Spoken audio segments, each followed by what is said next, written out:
स्वाहा इदं सोमाय नमः। ओम प्रजापतये स्वाहा इदं प्रजापतये नमः। ओम इंद्राय स्वाहा इदं इंद्राय नमः। अब आहुतियां घी समिधा सामग्री के माध्यम से और सभी स्वाहा बोलेंगे। ओम अग्निर्ज्योतिर्ज्योतिरग्नेः स्वाहा। ओम अग्निर्वर्जो ज्योतिर्वर्चः स्वाहा। ओम स्वाहा। ओम सजोर्देवेन सवित्रा सजोरात्रेन्द्रवत्या जुषानो अग्निर्वेतो। ओम भूराग्नाय प्राणाय स्वाहा इदम अग्नाय प्राणाय नमः। ओम भूर्वायवे अपानाय स्वाहा इदम वायवे अपानाय नमः। ओम स्वरादित्याय व्यानाय स्वाहा इदम आदित्याय व्यानाय नमः। ओम भूर्भुवः स्वराग्निवायवादिदेभ्यः प्राणापान व्यानेभ्यः। ये कैसे उठेगा बेटा? इदम अग्ने वायवादिदेभ्यः प्राणापान व्यानेभ्यो नमः। ओम आपो ज्योतिः रसो अमृतम् ब्रह्म भूर्भुवः स्वरों स्वाहा। ओम यं मेधां देवगणाः पितरश्चोपासते तयामा मध्यमेधाग्ने मेधाविनं कुरु। ओम विश्वानि देवः सवितर्दुरितानि पराशुभा यद्भद्रं तन्न आशुभा स्वाहा। ओम अग्नेन सुपधाराय अस्मान् विश्वानि देववयोनानि विद्वान् यो यो यस्मज्जोरानमेनो वोष्ठां देन मुक्तिं विधेम। आदरणीय आचार्य यशपाल जी जो है, आप स्वयं बहुत बड़े यज्ञ के आचार्य हैं और मैं बार बार इस बात को कह रहा हूं कि स्वयं यज्ञ करवाते भी हैं और आज स्वयं यजमान भी बने हैं। किसी ने पूछा कि तेरा धनमाल कितना है, किसी ने पूछा कि तेरा धनमाल कितना है, किसी ने पूछा कि तेरा घर परिवार कितना है, पर किसी ने ये ना पूछा कि तेरा प्रभु से प्यार कितना है। तो ये हमारे जो यशपाल जी आचार्य हैं, इनका प्रभु भक्ति में अनन्य अटूट विश्वास श्रद्धा भक्ति भावना है और यजमान स्वयं बने हैं और इनके पोता पोती और इधर सुपुत्र जो है अनमोल जी भी यहाँ पर विद्यमान है। परमात्मा से आपके लिए पुनश्च दिव्य कामना करता हूँ और प्रार्थना करता हूँ कि आप जीवन में ऐसे ही सुखी संपन्न रहे, प्रभु का विशेष दया दृष्टि आशीर्वाद आपके ऊपर बना रहे और प्रभु के वरद छत्र छाया आपके समस्त जीवन को और ज्यादा उद्बुद्ध भी करे, प्रज्वलित प्रकाशित करे और प्रशस्त करे, ऐसी कामना करता हूँ। विशेष आहुतियां आचार्य जी का, आचार्य जी आप विशेष आशीर्वाद दीजिएगा। अच्छा हाँ जी बहन जी आप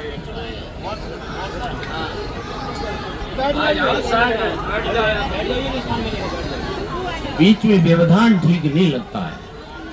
ऐसे ही ईश्वर के बीच में जो है कई लोग दूसरे रोड़े अटका लेते हैं, तो वो फिर कहाँ प्रभु से साक्षात्कार होगा। चलिए देखिए, अभी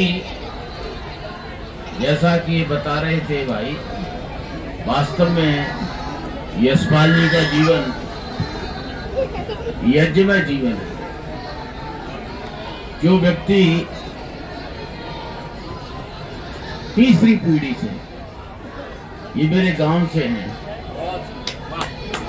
मेरा जन्म स्थान हिम्मतपुर काका भाई और ये भी हिम्मतपुर काका भाई है। इन्होंने बम्मा कोठी पर जा करके कोठी बना ली, पहले कोठी बनाई है, वहां जाकर के बस गए खेतों पर, गांव से निकल करके खेतों पर चले गए, वहां कोठी बना ली और वहां फिर जब अपनी कोठी थी तो फिर आर्य समाजी बम्मा कोठी बना दी। तो जो निरंतर क्षेत्र में कार्य कर रहे हैं, हमारे क्षेत्र में आर्य समाज का जो पौधा रोपा गया वो यशपाल शास्त्री के दादाजी के द्वारा ही रोपा गया था। मैं बहुत छोटा था, मुश्किल से 5-6 साल का, जब इनके दादाजी ने गांव में जलसा कराया था आर्य समाज का उत्सव, पहला मैंने वो कार्यक्रम देखा था और शायद उससे पहले हुआ भी नहीं था। वही अकेले आर्य समाजी थे हमारे गांव में, बानप्रस्थी रोशन लाल जी। उसके बाद में इनके पिताजी ने प्रचार प्रसार का काम संभाल लिया और अच्छे संस्कार दिए इनको। और ये पढ़ने लिखने के बाद में दिल्ली में आ गए तो ये इन्होंने जहाँ आजीविका को प्राप्त किया है ना, वैसे ये शिक्षक हैं, हिंदी के पीजीटी है और ये आर्य समाज के दीवाने हैं। यहाँ दिल्ली में तो काम करते ही हैं, लेकिन देहाती क्षेत्रों में जो इनके दादाजी ने पौधा रोपा था, वहाँ प्रचार किया था, उसको आगे और विस्तार दे रहे हैं बम्बा कोठी आर्य समाज के माध्यम से। इसलिए ऐसे यजमान पाकर के हम भी धन्य हैं। आर्य पुरोहित सभा के ये प्रधान हैं और पूर्वी दिल्ली आर्य समाज को भी संभालते, आर्य पुरोहित सभा को संभालते हैं। तो इनका निरंतर जीवन यज्ञ में है। मैं कह रहा था ऐसे यजमान बहुत कम मिलते हैं। और इनकी धर्मपत्नी है, वो भी इनके साथ पूरा कंधे से कंधा मिला के काम कर रही है। ये भी कभी रुकावट नहीं डालती हैं, क्योंकि राधे श्याम जी आर्य हैं, ये भी आर्य परिवार से हैं। और देखिए मैंने दोनों का इनका विवाह संस्कार ही मैंने ही कराया।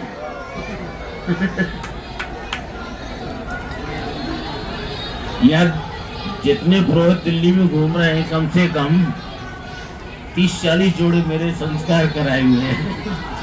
बहुत सुंदर, बहुत सुंदर। आज मैं तीसरी पीढ़ी के संस्कार कराने लग रहा हूं। देश के पूर्व प्रधानमंत्री, किसानों के मसीहा चौधरी चरण सिंह का जन्मोत्सव जब भी होता रहा तो उन्होंने मुझे अपना आचार्य के रूप में स्वीकार किया था और मैं निरंतर उनके जन्मोत्सव पर घर पर जाकर के यज्ञ करता। लेकिन निष्ठाओं की बात समझिए, मैंने ऐसा कोई राजनेता नहीं देखा। अरे हुड्डा जी वापस नहीं आ जाओ। ये जो मैं कहना चाहता हूँ आपको, देखिए बता रहा हूँ कि ऋषि दयानंद की जिसके ऊपर कृपा हो जाती है उसका जीवन क्या बन जाता है। चौधरी चरण सिंह राजनीतिक व्यक्ति थे, लेकिन कमाल के व्यक्ति, ऐसा मैं समझता हूँ राजनीति मैंने व्यक्ति कोई नहीं देखा। चौधरी चरण सिंह जी का जन्मदिन था, वो देश के प्रधानमंत्री थे उस समय। उनका जन्मदिन आ गया 23 दिसंबर का, तो कोठी पर यज्ञ होना था। प्रातः काल में जब हवन के लिए पहुंचा तो उनके सुरक्षा गार्ड थे करतार सिंह जी। उन्होंने मुझसे कहा कि शास्त्री जी, प्रधानमंत्री जी को बहुत बड़ी सभा है उनके जन्म दिवस के उपलक्ष्य में, उसमें जाना है, आप थोड़ा सा आज हवन को संक्षिप्त कर दीजिए और जल्दी कर दीजिएगा। मैं ठीक है भाई, ध्यान रखूंगा। तो हवन करने के लिए चौधरी साहब स्नान करके कपड़े पहन करके आके बैठे आसन पर।